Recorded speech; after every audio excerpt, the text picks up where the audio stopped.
First strategy to develop a high sense of purpose in a life, from Robert Greene. Number 1. Discover your calling in life. To begin this strategy, start by reflecting on your childhood to look for signs of your natural interests. Think back to when these interests were most clear. Some people can easily recall this, while others may need to dig deeper.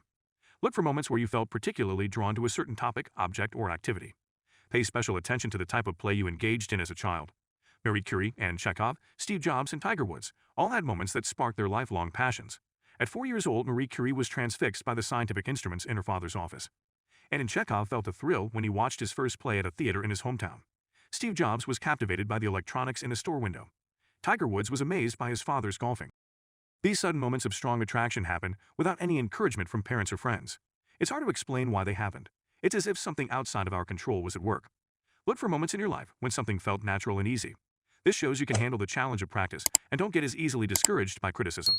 Full video link is in comment and description.